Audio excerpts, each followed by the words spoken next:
Everyone, and welcome to the Natty Blueprint podcast. This is episode 16. Today we're joined by another special guest, someone I met back briefly in 2023 when he was competing with the BNBF, but he's on the road to classic physique now. Ethan, how you doing, my man? How's things? Do you want to give a little bit of an introduction on yourself? Who are you? How you got into bodybuilding and where you're at now? Yeah. So good to be on, fellas. But yeah. So got into bodybuilding. So when I was young, when I was a little boy, I was a boxer. So I boxed from when I was like 11 to 16. Well, before I was 11, I think 9 year old. But I started competing when I was 11, and then I competed for England, done really well. But it just wasn't like it's a sport you've got to love. You know what I mean? Like you're getting punched in the face, so like you've got to love it, and I didn't.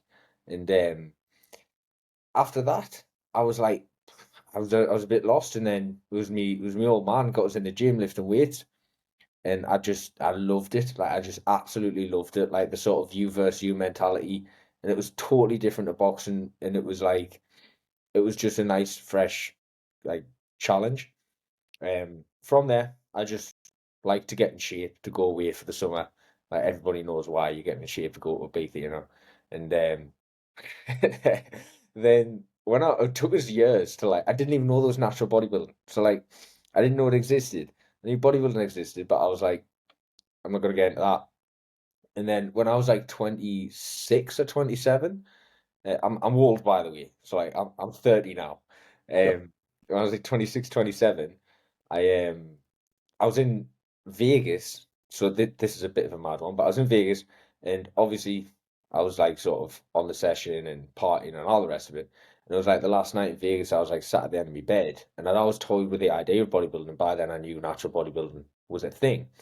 I was sat at the end of bed, and I just felt an absolute shell of a man. And I was like, looked at myself in the mirror, and I thought, John, is like this isn't you. This cannot be you. You're not partying. You're not going out. You're not enjoying it.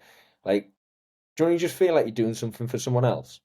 Yeah. And you're like, just to keep everyone else's faces happy. You're like, you're going to these parties and getting drunk and this, that, and the other. And I was like, I'm not enjoying it. Like, it doesn't make us feel good. So from there, I said to myself, right, I'm going for it. I'm getting on stage next year, and that was in the September. And then I went into a what we can call a bulk for like 6 months. Then got into prep in like March, April, and I ended up in the BNBF finals by I think it was the September, which is Yeah. where I'll have met yourself. Yeah. So there's a little rundown of how Nice. I got into it. But yeah, I'm also a coach, so I concentrate on lifestyle physique. I'm not currently taking on any bodybuilding clients. Well, something for the future potentially. But right now, just concentrate on lifestyle physique clients. And absolutely love it. Nice. A bit of a late bloomer then in terms of the Yeah, bodybuilding side of things. That's pretty cool. yeah. So I was always the guy in shape, like going away on Yeah. holiday and stuff like that. And I don't know, I just sort of I wanted a bit more. So Did like any of your mates kind of follow you along with that, or was you maybe the odd one out? no, I was the odd one out, to be honest. Going away on holiday and stuff, other lads like got in shape and that, but no one ever took it as serious as me. Yep. And I knew I had that like lock-in mentality that like needs for bodybuilding. And that's something I don't think the outside in appreciates that as much as it needs to be appreciated.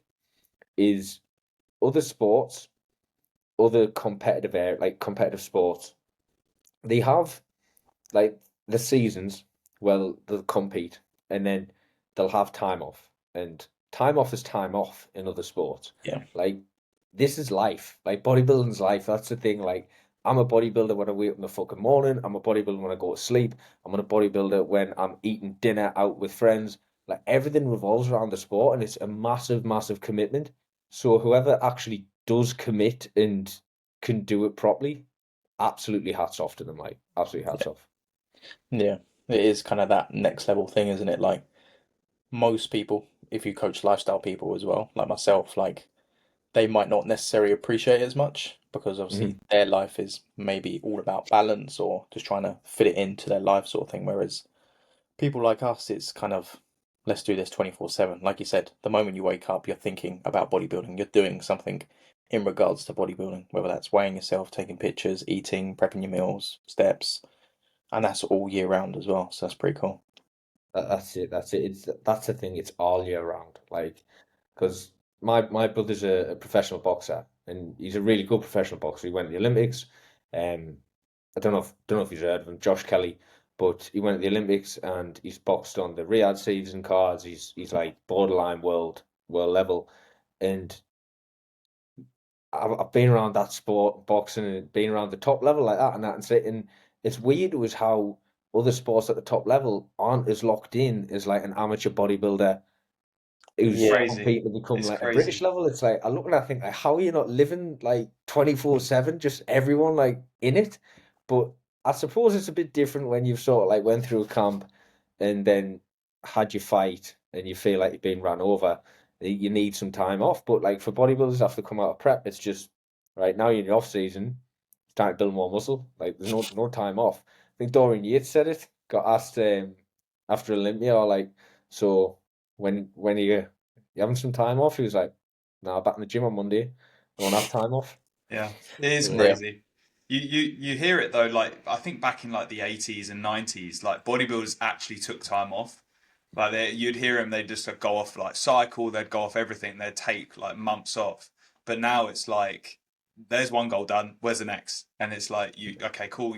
I've dieted for a show, now I'm gonna go into like an off season and gain some more muscle so I can prep in another year, 2 year, 3 year time. It is crazy. It is an all round. But I think, our, like you said, our life kind of revolves around it. Like we all set up our lives so we can bodybuild, and make it easier for ourselves. Like I know you guys as coaches, obviously, I have a full time job as well, but my full time job also works in my bodybuilding, right? Because I know what time I'm training, I know what time my breaks are, I know when I can eat my meals. Like everything is so routined. So yeah, it is crazy. But would you find that from your like experience in boxing, that's kind of translates over into your discipline within your bodybuilding? Because I know you're very accountable to yourself. Did you find that helped? Yeah, yeah, massively. Like so, when I started taking bodybuilding series, I worked with Kiff. Kiffy West is like my coach, and I had that discussion with him very early doors. I said like, look, I understand what's required here, and I don't want to just be a number. Like I know I haven't got much time, but I don't just want to be a number on stage. I want to be competitive, and I was like obviously near the finals and the BNBF, which with like what 6 month bulk and prep, I think it was decent going. yeah, Um, but I said to him like, don't worry about pushing us. Don't worry about like taking food out here. Me just do more cardio there. Like push as hard as you want. Like I'm not gonna break it sound. Like I mean, from 9 year old, like my dad was like a boxing coach as well, and we used to do like it was a bit fucked up, right? So like like the training that me and my brother done when we're like 9, 10 year olds. So like for example, double unders on the ropes, and it was like 100 or you start again, and it was but if he caught the rope, we'd both start again, and if I yeah, caught the rope, like stuff like that, and then like sort of right treadmill, it's on the incline. We used to call it full hog because our treadmill went to like 13 or something, and that was like maxed out, so we were full hog. yeah. And then a tea towel over the time and be like, right, you're away. Like, how long am I doing? Like, don't know. And then just Loads. leave Yeah, and go and start watching the telly. And I'll be like, sure. fucking hell, I'm like 11-year-old running on this Yeah, treadmill, fucking with a tea towel over, like, not allowed to touch a tea towel. And then about 15 minutes later, you come back, like, right, you're done. But it was just that, like, mind game, like, mentality stuff. So it yeah, definitely built, like, a hard mental, like, thought process and, like, I'm not gonna break. That I think it's been really beneficial going to bodybuilding, like, massively beneficial.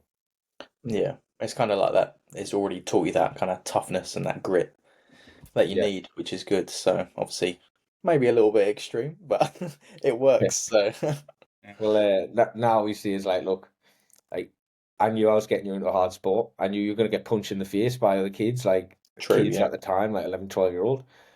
So I needed to know that when you got in the ring, you were like, you were prepared for it. So ready. like, Yeah, I'd rather put you through it when I know you're safe and sound and I'm in control of it than you not be prepared and then end up getting smoked. Because it was like back then, it was workman's club fights where you could still smoke, like smoking wasn't Yeah, banned. yeah, So it was like you go in, loads of lads, loads of blokes on the drink watching kids fight. It was a bit mental, and like smoke filled room, just getting into each other was good times. Good times. Do you miss it at all? Would you ever dabble back into it at some point?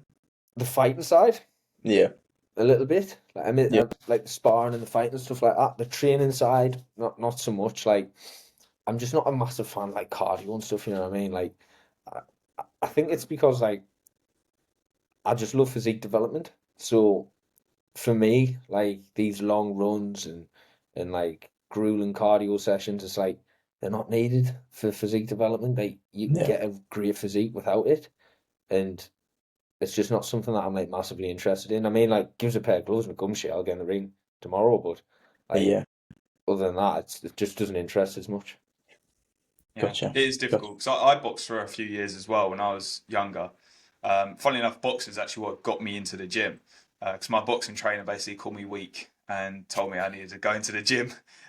So I then went to the gym when I was 15 and never looked back. But yeah, it does like that training is so hard. Like I remember I used to do it 3, 4 times a week, and that training is just brutal. And also I've got glass nose as well, so it probably wasn't cut out for me. It was Every terrible. time you sparred, it was Mate, boom. it got to a point where every time I dipped to go under the ring, I would get a nosebleed. No word of Nice. lie. This is the last time I ever sparred. I literally went under the ropes, and I think just maybe the change in level or whatever, I literally stood up and my nose went. And my trainer was like, go sort yourself out. You're not sparring today. Wow. And from then on, I was just like, nah. But I get nosebleeds really easily now. Like if I blow my nose, I will get a nosebleed. Like if I blow my nose hard. Yeah. Yeah, some people are just prone to them, innit? Like Yeah. Yeah. it's a bit mad. I don't think I'm. There always seemed to be that guy in the gym. Like every boxing gym had one where like you'd be like you'd be in a clinch, come out and his nose would be busted. Like Yeah. going Barely away touched fast. him and he's leaking already. Yeah, Yeah, literally. It'd be like a little clip, or maybe I'd be like holding my gloves up and my glove would ricochet into me, and then that would be it. Like, there's a little tap and it'll be gone. So, yeah, from then on, I was just like, Yeah. I'll sack this off. I'll just go to the gym and see what I can do there. So, yeah, it is a brutal training, though, I will admit. I What's don't miss it. what's your current sort of phase you're in? Are you cutting at the moment? Bolton You're right bulking. now. He's Yeah. doing a secret Um, prep. Secret yes, prep. secret prep. He's, Do you know, funnily enough, right? So I was going to like Bolton prep for this year, but last year I got to a stage in that like I like calling it muscle gain phase. Like I know like Bolton's the term, yeah, but yeah. like I just feel like it keeps your mind on the ball more Yep. with Yeah. what it's all about. And so I was doing one last year, and I got to a point where I just felt horrible. I like feeling lean and fit. Like that's my preferred Yeah. 10% body fat. I can keep it no problem, and I feel good. So like getting up to like 16, 17 sort of percent, I just felt horrible, and I was like, "Ah, I can't push any further. So like I had a conversation with Kiff at the time, and I just decided I want to stay in shape all year round. And the bug was just there in my head with bodybuilding all the time, though. And I was like, have I bottled it? Have I been a bitch? Have I pussied out? Like, and I just had Rich Piana in my head, like, eat more food. Like, and I was like, fucking hell, what have I done? And I ended up getting in a phase where I like stayed, like, I've got the widened scales. And to be fair, my body composition probably is represented because you'd see like hamstrings and glute lines in, and I stayed about 8, 9% for like 6 months, and I felt absolutely fine at it. Like I was eating 3,000 calories a day. I was energetic. Like I was, I went to Paris or went to America a couple of times. Like just enjoying my life for a bit, Yeah. and just stayed lean. And I had a couple of people like messaging us bodybuilders like, "You in prep? Are you in prep?" And I was like, No. I'm not. Just I'm gonna enjoy my be, but life. I'm just chilling." But yeah, so then now it's about 4 weeks in to muscle gaining phase. Gained around 3.5, 4 pounds at the minute. I'm in Yeah. no rush, so I've got the full year. I'm not beating next year. I'll start to go into prep again like next March. But right now I'm looking at like half a pound to a pound a week is a good rate, and I think this is. I would like your opinion on this, fellas. I think this is something that a lot of people, especially sort of Gen Pop, get tied up with is weight in a bulk or a gaining phase. And I see stuff on social media where it's like, oh, I'm 8 pounds up this month. I've gained 12 pounds in the last 5 weeks. And it's like, That's mm, fat. that's fat. Yeah, exactly, Yes, it's exactly. way too quick. Yeah. So, and I think like the rate of muscle gain being like if you do everything bang on, like bang on the nose, your sleep's perfect, which is massively important. Sleep's perfect, your diet's bang on, you're training like to failure where you need to train to failure or near enough. Everything's nailed down. You're looking at like, especially in a trained physique, maybe it's a pound, a muscle a month. So If you're lucky. If you're if lucky, yeah, as a natural. yeah, Yeah. so anything on top of that, fat. Yeah. So Yeah, literally. Yeah. A lot of people will fall into that thing of like, oh, I'm heavier in 2 months' time, and like, oh, I've put on loads of size. It's like, have you though? Like, yeah, is there actually any muscle grown there, or have you just, how much stronger are you? Yeah. yeah? And that's the thing. Like, a lot of people will push food up when they're still getting strong. It's like, why have you added more food in for the sake of it? You've probably now just adding on fat mass. Exactly. Obviously, there is a thing of like weight moves weight to a certain degree, but you don't need to be putting on 12 pounds in a short period of time. Yeah, Yeah, I have clients who exactly. gain like a quarter of a pound a week, and I'm like, yeah, Sam, do the same again next week, basically, because I'm like, we don't need to increase it until your scale weight starts to plateau. They literally check in, they go, my training's good, they look good, I'm happy. I'm like, cool, go do that again. You've gained like 0.25 of a pound this week. Okay, when that plateaus and that really starts to, you know, drop off, then we'll maybe increase food. You see that a lot as well with people who have to push food very high, and then they just don't. They end up not wanting any more food. So it's like you have to be a bit strategic. But yeah, I do also agree. I think there is a. I think at least one or two times in your life you need to get heavy. You need to Yeah, experience getting like I was 100 kilos at the end of 2023, and I had no right being 100 kilos, but I was fucking strong, and I really do think that phase built a lot of muscle because I was literally for a solid year just pushing up, and I was just doing half a pound a week, pushing up, and I got very very strong, and I do think that's what made the improvements from my physique from now to back from 2022 when I last competed is that big push up phase. Obviously now I probably wouldn't push up that high because I just don't need to, but I do think for especially for younger individuals as well, like I coach a lot of teens who want to be competitive, or juniors as well. And I'm like, okay, like maybe I might push them a little bit further than I would, an experienced athlete because I think they need to experience that. And I think it's good for them as well because then they can actually learn how strong they can get. Like some people put a limit on how strong they can get, and it's like, no, you can get stronger. You can do crazy stuff in the gym. You've just got to Yeah. take your time and be patient with it. And when you've got so much time available as well, you can always pull that fat off. Yeah, yeah, literally. 100%. It doesn't always have to be a push up, does it? So Yeah, yeah. curious. Obviously, you said you was like 10% body fat or sub 10 and you was eating 3,000 calories. What's your food at now then?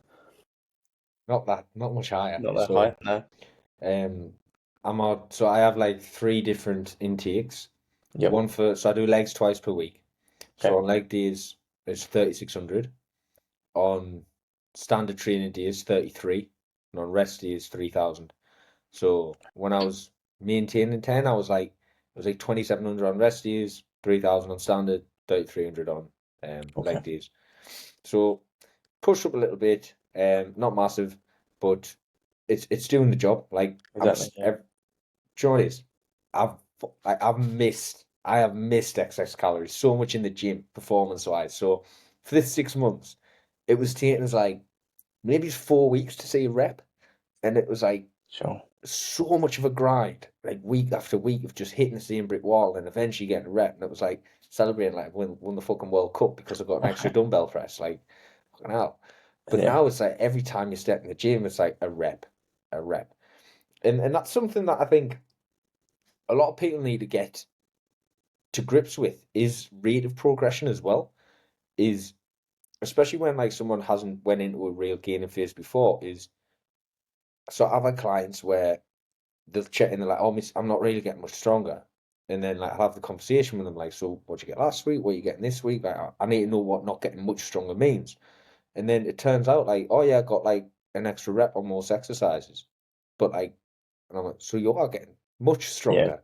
You're getting much stronger because if you're, say, let's just take a 100 kilo bench press and you can get 7 reps, next week you can get 8.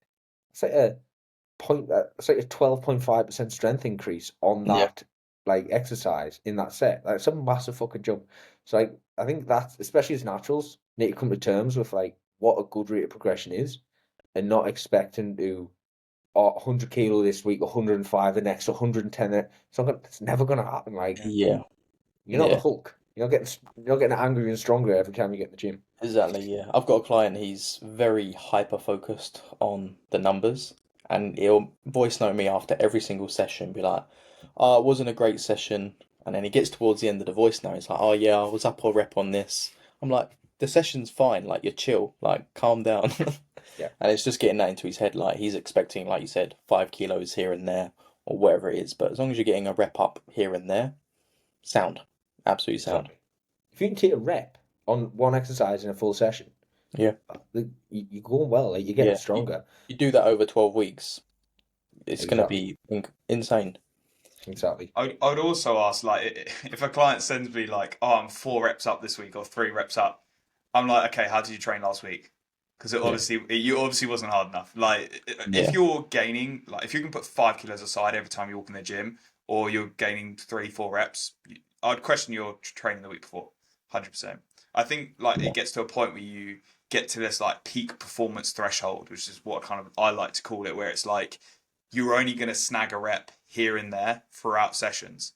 I've had sessions where like I might be up maybe 1 rep on my isolation work and then my compound work is just held. And that's in an off season. And it's like, that's not a problem because everything progressed apart from the really, really heavy stuff, which is going to take time to progress, right? It's easy to snag a rep on an ISO, but when it comes to a leg press or a hack squat or a deadlift, there's so much more involved that trying to get that extra rep is obviously a lot harder than the isolation work, the single joint work. So yeah, I think it is a good point to make that you are getting stronger and take the small wins because that shows you are progressing for sure.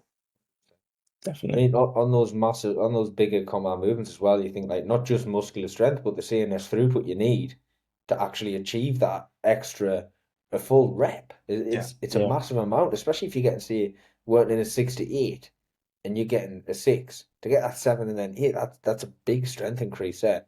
So Yeah. sometimes what I like to do, I don't know about you, but is if I'm, say, stuck on a number, say I'm on 6 and I'm stuck there for like a couple of weeks, I'm like, let's say it's 3 plates aside hack squat or something. Then I'll go, right, next time doing 3 plates and I'm tossing a 2.5 on. See if I can match the 6 rather than be stuck here trying to get this seventh, because yeah, it's going to take so much more effort to get the seventh than it will match the 6 with 2.5 aside. Yeah. And then you just incrementally get in there like that bit quicker. Yeah. Yeah. sometimes as Always. well, I do exactly the same, but I might go for an even larger jump. So I might go like 5 kilos aside and just expose myself to that heavier load. So then the next week when I drop it back down, I'll get that extra rep because I've been Yeah. Yeah. exposed to even heavier. It's like literally, I remember I brought up my stiff leg deadlift from like 160 to 220 in a matter of like 6 months. And it was a case of literally me just being like, okay, I'll go in and take a treble. Like, I was going down to like 3 reps, but I got ridiculously strong and that made me pull like 230 or 240 for reps. And I was like, okay, that's how I forced that progression. And then I was repping 200 with like plus 10 reps. So yeah, it is a good idea, just micro loading and exposing yourself to that heavier load. Yeah. Or you can go like with your back offset instead. Just load that a little bit heavier instead. If you're doing like a top set back offset, maybe put your back offset a little bit closer to your top set and try and eke out a little bit more there, Yeah, just so you're kind of getting more out of less reps. yeah. Yeah, absolutely. Or Absolutely. It's like a just little wave ways, isn't it, progression to like, as well. sorry? Or like a wave progression, where like maybe one week you go 4 to 6, and then the following week you go 7 to 9, and then you Yeah, just wave that progression throughout the whole mesocycle. yeah. So then you're experiencing different loads throughout that, and you'll notice your weight will just shoot up. Yeah, absolutely. Cool. Right. Cool. Should we get onto some questions? Let's, because I've got loads. Yeah, I've Some of got them quite a few. I might miss. You go. You go first, Denny, if you've already got them up. Oh God, here we go. Let's keep it sensible to begin with. So, one from Mansell Fitness. What do you think is the most rewarding part about coaching people? I think we've touched on this briefly before. This an open question or Go for it. Go for it. for me, it's the mental side of things. So like how it makes people feel when they're getting results. So I've said this before, obviously not today, but to other people. Is like seeing a photo shoot. It's great. Seeing someone oiled up with the abs out, tan, bronze, pumped, fucking class, mate. You deserve it. You look unreal, right? You've done the graft. But like I've had lads and lasses who they've started off a lot like heavier than the average person, and then they drop down to like being in a position where they can just enjoy life much more. And to me, that sort of win is just it's night and day. Like Yeah. it's night and day to like the photo shoots because I'm like the difference in the photo shoot is you look mint, but your life hasn't changed much.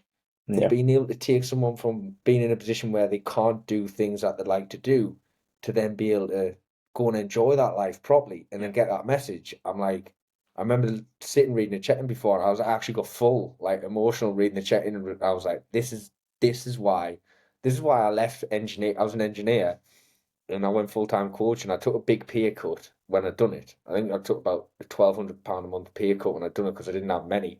And I was like, I just need to do it. And when I was reading that, I was like, this is why I took the jump. Like this is what it's all Yeah. about for me. It's fucking class. Yeah. It's like changing someone's life, isn't it? Like whether that be confidence with their partner, like with their kids or whatever it is, like you are changing that person. For example, let's say they are a little bit more overweight than your average person and they're not confident with their partner, not confident at work or whatever it is, and then they lose that weight, they become a healthier, better, more confident person. They get a promotion, they fall pregnant or whatever it is. Like there is a bit more than, like you said, a photo shoot where they've lost 10 kilos, got their abs out, which again looks sick and like hats off to you. But for me, it is kind of that thing of like, yeah, I've changed that person's life.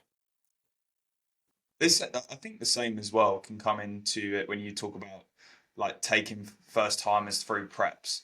Like for example, Ethan, you know Tom, don't you? Yeah. He when he before he prepped, Beat me at both shows. he, I know um, Tom. I had to bring that up, bro. I had to bring that up. Sly dig. No, but he was when he first like jumped on board with me.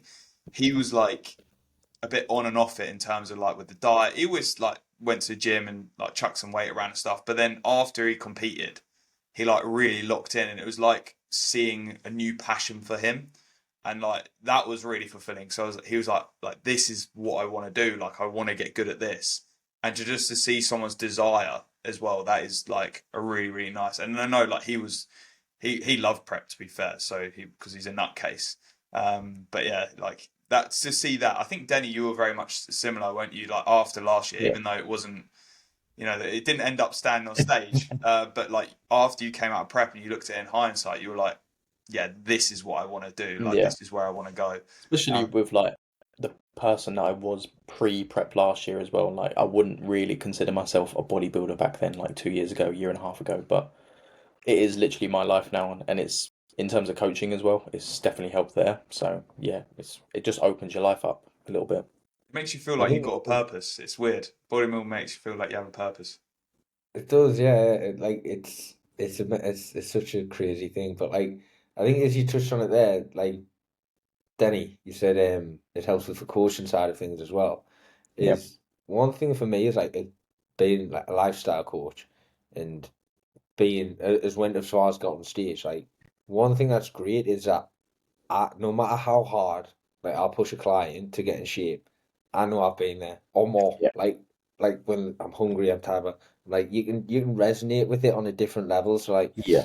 and this is a question that I've seen tossed about a bit, and it might be a difficult one, but out of shape coaches or coaches who've never been in shape.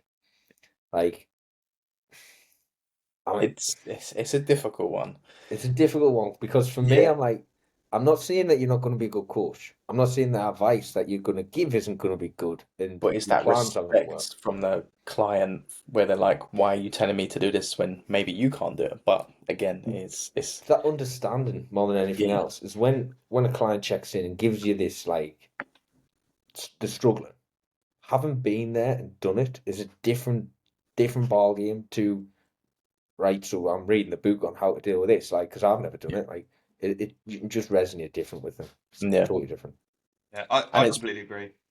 I completely yeah, agree. it's also maybe like for the client as well. So if they've seen you do it, it kind of lights up a bit of a passion for them as well. It's like, oh, if they can do it, I can do it. So you almost like set the pavement for them, sort of thing.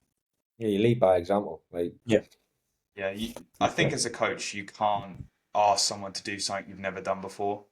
And like, yeah, I have questions, and people say like, do you coach people who are on PEDs? And I say no, and it's not from a knowledge standpoint. It's because I've never done it. So in my head, I can't justify prescribing someone PEDs or setting them out dosage. Like I've coached people who have been on it, but I've just not prescribed them the dosages because in my head I'm like, this is your choice. You need to understand the knowledge. Yeah, maybe I can help out here and there, but I'm not going to give you dosages in terms of what I think's best for you because I've never done it. yeah, And personally, if I've never done that, I'm not going to prescribe you something that potentially could take years off your life. But that is just not something I want to do. yeah. 100% agree. Yeah, Yeah, you would outsource as well. Like same with lifestyle clients. If they're going through something that's from like a medical standpoint, you would outsource. I'm not going to sit there and pretend that I know the ins and yeah, outs of your diagnosis that you've just had from the doctors. I can help through diet, supplementation, lifestyle changes. But again, if it's well out of the realms, I'm going to outsource, yeah, whether that be through another professional or through the NHS or wherever it is. yeah. Sure. Cool. I've got another question from Jack. Big Jack. He's doing well. This is a guy. I think he's lost like 80 kilos. Oh, So yes, it's mad. ridiculous. He honestly, he's just a He's a workhorse. workhorse. He is Yeah. honestly a workhorse, and all praise to him. But he's asked how to manage your food whilst on holiday. Want to enjoy some stuff and be mindful. Go on, Ethan. Nice, nice. So for me, what I would say is, and I know this is a different, people take different approaches for this. So for me, I say a holiday, especially for lifestyle clients, you're on fucking holiday. Like, let's get that right. I don't want you weighing food out. I don't want you tracking macros. Just if you want to be mindful, like you said, potentially look to see, right, do I need to eat breakfast every morning? Do I need to go to the buffet every morning? Smash that. Where, how much carbs do I need on this holiday? How active am I? Stick to lean meats where you can. Stick to whole foods where you can. And just fucking enjoy yourself. Like you're on holiday, you Yeah. know what I mean? Like if you want to have a steak and dessert one night, have a steak and dessert. Like it's not gonna kill you. You get back a week later, you might have gained a bit water weight. You're not gonna be gaining a massive amount of fat. Like unless you've been Binging. excuse the word, but unless you've been a pig, like at the buffet, you're not gonna Yeah. gain pounds and pounds of fat. Like you will see you'll see the scales jump. That's a fact, right? You're eating different food. You're probably having alcohol. You're probably not moving as much. The majority of that will be water. It'll drop off within a week or two. I've had this with clients, and you just try not to stress. Just go and enjoy your Yeah. holiday. That's all Yeah. I'm saying. Because also them not stressing is probably a benefit as well. So if they're like panicking, like, oh my God, I need to sort this food out, I need to plan this, that. It's just be a bit active, mind your food, crack on and enjoy yourself Exactly. and Get try get not to involved in the stress. water sports. Yeah, exactly. Get in the volleyball. Yeah, Yeah. And But then when you come back, make the most of that extra food. yeah, exactly. exactly. I've been there by the way. So 4 weeks before for the finals, I was in Greece for my friend's wedding at an art. What was it? A 5-star ultra all inclusive. Um, it wasn't fun. Like the No. wedding was fun. It was I joined still a dance, still a party and stuff. But like I was the way I'd done it was, and this isn't advice for someone who just wants to enjoy the holiday. But the way I'd done it was I went to the buffets because that's where the food was included. I had a plate. I just filled it with like lean meats, like as like sort of plain foods I can. So like chicken, potato, veg. Got back to the table, I had another plate, scales, and I just weighed onto the scales. And people were looking at me like I was an absolute idiot. Like, it was so funny. They were like, "What you got scales for?" I was like, "Oh, bodybuilder," blah, blah, blah, Yeah. like trying to explain. But because I was 4 weeks out from finals as well, my physique was so like extreme that it wasn't even like an attractive physique to have poolside, because it's like Yeah. you start to look more like an anatomy, like biology fucking person. You know what I People mean? start Like, asking if you're ill or not. Yeah. yeah, there's his hamstring. Like, like it's not like an attractive look, I don't think, for like Yeah. being on holiday. You want to look lean, but like when you get like 6-7% opposed to 10, it gets a bit different. So yeah, that don't take that advice. Don't take scales to the buffet, basically. I mean, Jack as well, just to, if this is directly for you, he's obviously lost 80 kilos. So he knows what he's doing. Like, he knows what food looks like on a plate, how much. You can eyeball it. So you can eyeball a lot of things when you go out on holiday, but also do enjoy yourself, mate, because the gym is always going to be there when you come back. Yeah. And yeah, just bear in mind you're going to probably jump up on the scale weight. I mean, I would literally went on holiday 4 days before I started prep. I wasn't weighing food out and stuff like that. I was literally just in like I fasted. I did what you said. I pretty much didn't eat till lunch, and then I'd pick like a like a lean meat lunch, and then I'd maybe limit myself to one or two sweet things a day, and then I'd have dinner.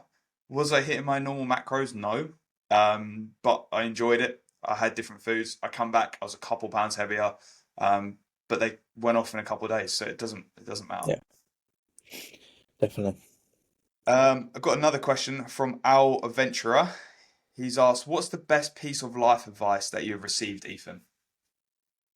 That's a hard question to answer. We've had that before. Mhm. Don't take your scales on holiday.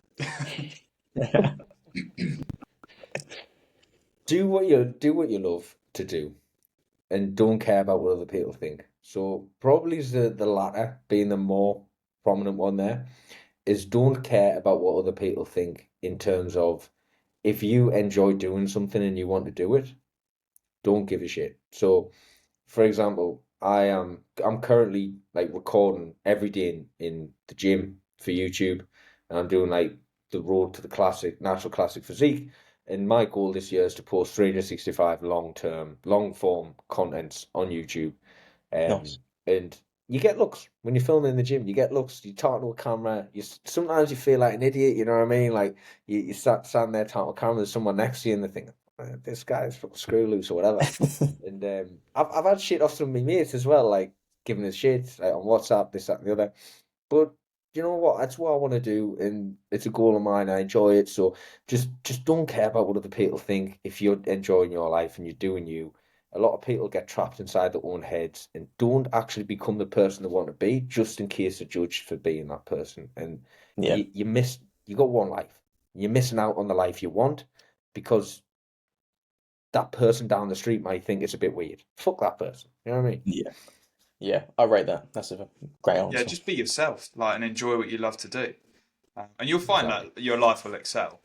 I mean, like, I know from a coaching standpoint, when I was like a little bit paranoid to show myself on like social media and stuff, and then probably about 18 months ago, I was like, nah, fuck this. I'm just gonna be myself. Like, post what I want, and that's kind of like why we started the podcast as well, is to show more of ourselves and who we are. Because you Yeah. can only obviously show that through. You can't really show that through form content like reels and stuff too much. So yeah, be yourself, do what you love. It's good advice. I rate it.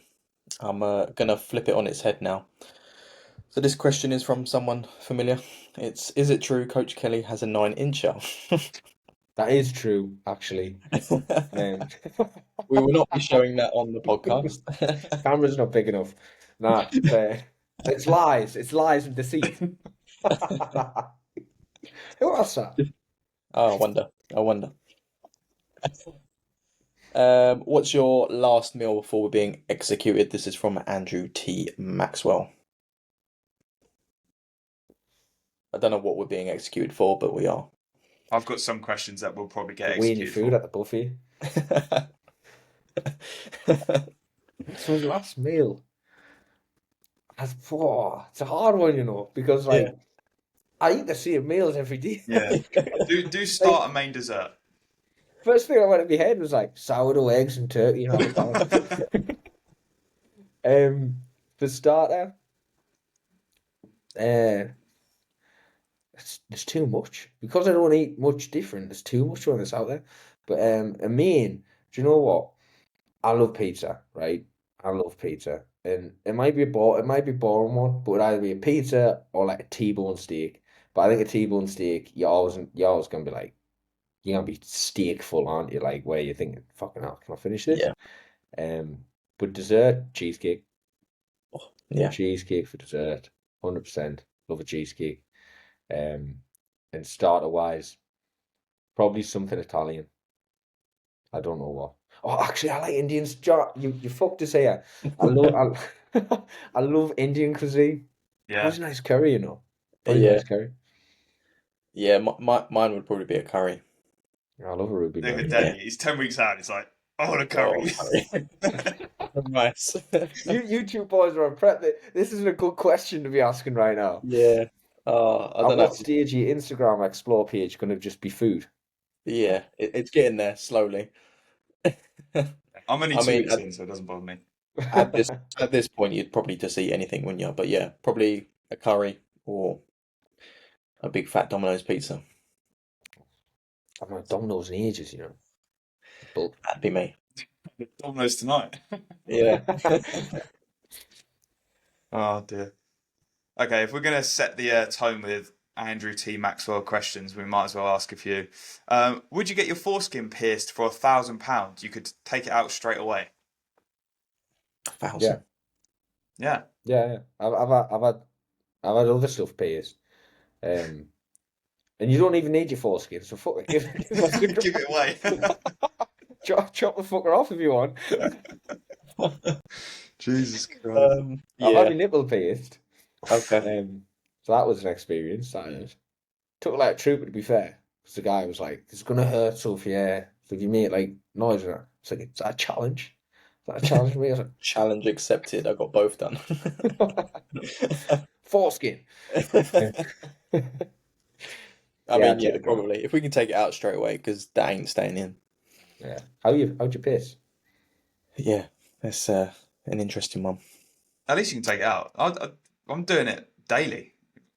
If I'm getting grand every time, I'm nipping it daily. Doing it daily already. Yeah, nipping it daily. I'm bringing in 30k months. You can get just paid having for my this. dick pierced. Oh dear. Well, Right. Max's foreskin's going to look like a sieve. Hopefully Should they'll piss heal on the up by morning. the time I go round. Who's pissed on the toilet seat?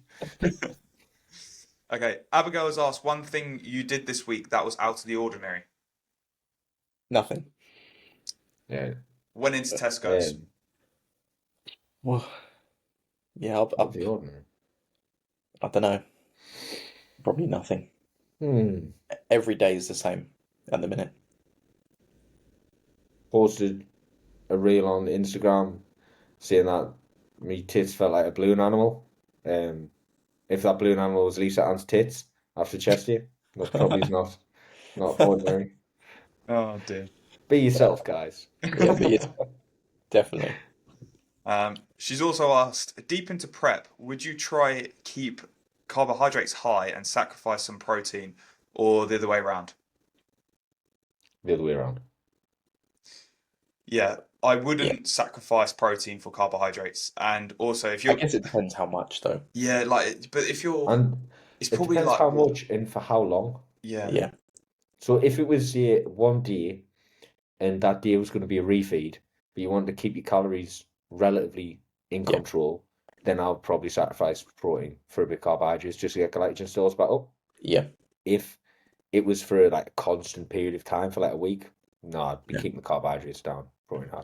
yeah, I mean as well, like if you think about it, let's say I don't know, you've got a protein of 200 grams a day. Let's say that's your goal, and then you're taking away, I don't know, 30 gram of protein to make it 30 gram of carb.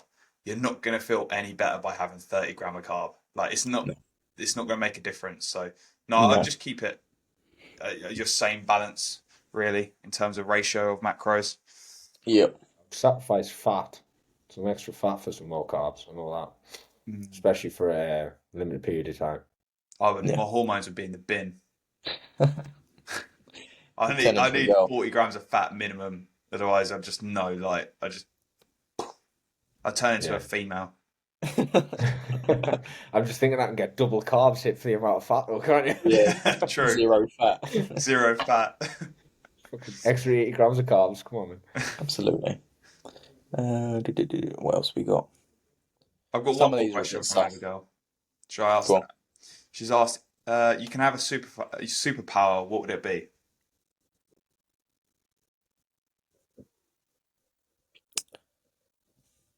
Go invisible. Yeah, I was about to say go invisible. So I think you two are just perverts. That's the thing. You can do that without going invisible. Actually, can I have instant healing process so I can heal the foreskin so I can just jab it all day long? Just make 100k a day. I'd probably fly. Probably fly, you know. Yeah. But I was that's a gonna weird say one, that. isn't it? Because it's like fly, but like how fast can you fly? Like, 'cause Yeah. what if you could fly, but only fly at the speed you can run? That'd be pretty boring, wouldn't it? Yeah. I'm just gonna fly over to France. Then There's you no real steps in the air. benefit for that. It's hovering over the ocean. Oh, Oh. go on, Denny. Some of these are a bit sus. Because they're all from Andrew. I've got a few from Andrew and I'll read them out as well. Yeah. Here's one. This one's from Eric. Nice. Love Me and Eric. Max know who Eric is. If the three of you went up against a bear, do you think you could beat it? No weapons. Has he specified the bear? I mean, Is it let's any hope bear it's or not is it a grizzly bear? like a koala bear. That's what I'm thinking. Let's just say it's a grizzly bear for. No chance. No chance. I'm flying away and going invisible. I'm flying away at the speed of running. Ethan's going first. He can just jab it. Just keep I'll jabbing. have a go, like. Life and death situation. Me and Denny will be behind you. No, Max is just waving his foreskin at it. It works. No. Distraction. How much protein in a bear? Oh dear. True. Josh Dandy has asked, fuck, marry, kill, Jack's Fitness, Eddie Abu, or a 140-pound science-based lifter? What was it? Fuck, marry, kill. Fuck, marry, kill. I'm killing Eddie Boo straight away, you know. I don't really see much of him on mine. Oh, Eddie. I don't follow him. I'm killing Jack's Fitness. I'm marrying Eddie Abu because I feel like he's probably making some dough. So then I'll retire and I'll just marry him. Imagine how restrictive your diet would be. The scrawny 140's going for a run-in apparently. Taking absolute back shots. Yeah. Well, yeah, that's probably going to have to be the answer because Eddie's going to destroy us, really, isn't he? Yeah, I ain't going to do it near him. You'd be eating a steak off your back.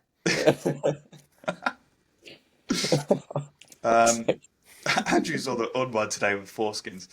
Would you rather eat a dishwasher tablet or put it in your foreskin until it dissolves? Is this the same guy? Yeah. He's got a fucked up mind, this guy. These coffees, some of mine I can't even answer or ask. They're that bad. I'm eating the I think dishwasher you'd die. tablet. I think you'd die if you ate it. Nah, you wouldn't. Probably say it, like. Yeah, I'm eating it. I think you'd die. After. If you die from, I'm pretty sure people have died from eating dishwasher tablets. I mean, if you ate a few of them, yeah, you're probably I'm gonna Googling be. it. I reckon you can die from eating a dishwasher tablet. How big's a dishwasher tablet, by the way? Because the ones that I've got, like probably about the size of an AirPod case. Yeah. Is that even going in my foreskin? Like, Yeah, it ain't going there. I've got 9 inches, so it might do. No. It could be fatal. Could be. Could be. I mean, putting it in your foreskin could be pretty fatal. Yeah. Fuck you up, like. Fuck that. Yeah. All right, Give it a good wash. another fantastic question from Andy.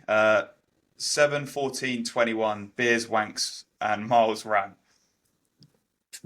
What? So you basically in a day you've got to either have 7 of one, 14 of one, and 21 Okay. of one.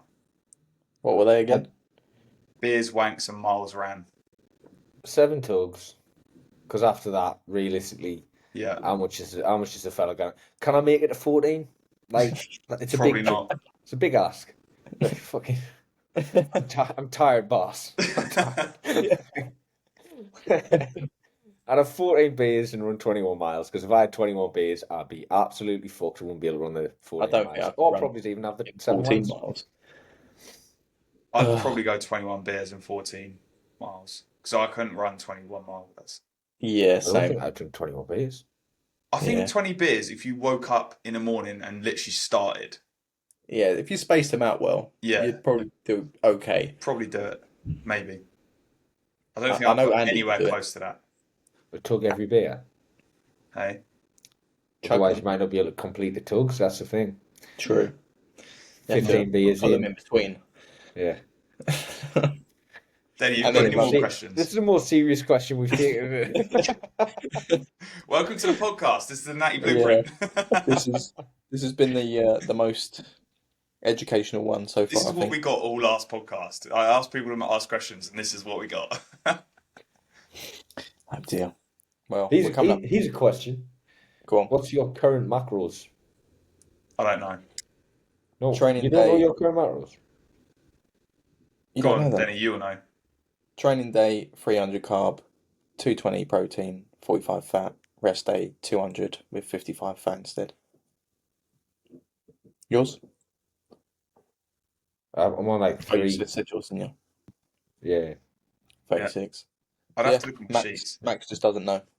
I'd have to look at my sheet. I just follow a meal plan, so I don't really look at it too much. I think it's like 280 carb on a training day. It's 280 carb, 250 protein, 45 fat.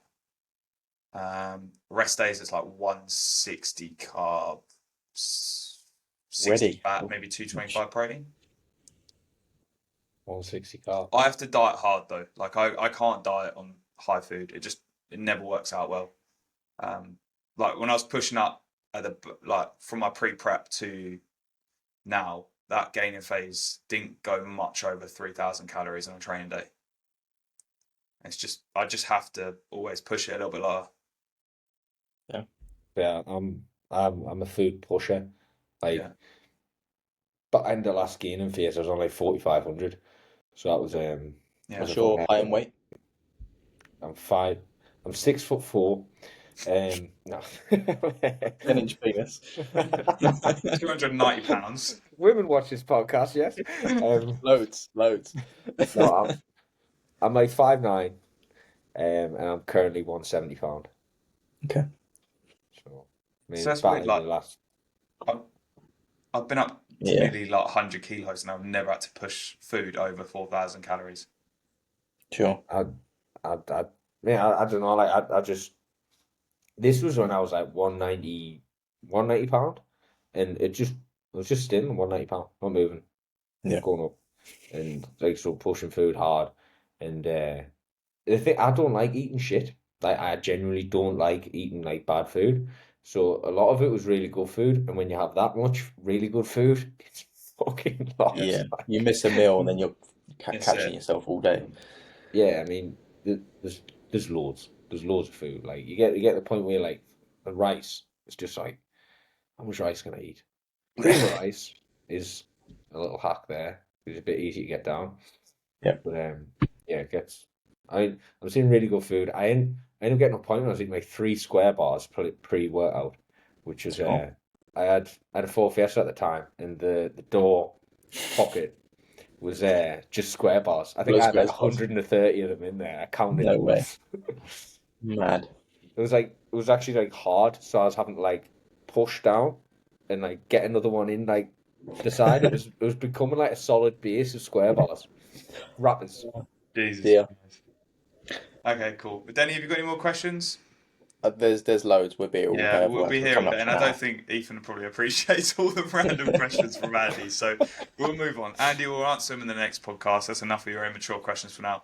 But Yes. Ethan, would you like to close us out where people can find you? Give yourself a little shout out, mate. I know you've got YouTube, Instagram, TikTok potentially, coaching. So give yourself a shout out.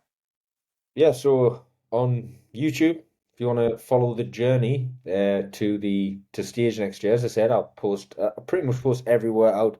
Get some lifestyle stuff in there as well in between on my rest days. So that's Coach Kelly EC on YouTube. Instagram, Coach_Kelly_EC. If you are interested in being coached by myself, the 6'4" man with an 11-inch penis, gained 2 inch It's during this grown two podcast. inches since the beginning. Just keeps going. Yeah, drop me a message on there or fill in the link in my bio and we'll get to work. But it's been an absolute pleasure, fellas. Cool. Thank you. Appreciate it. Thank you everyone for listening. We will catch you in the next episode. Cheers.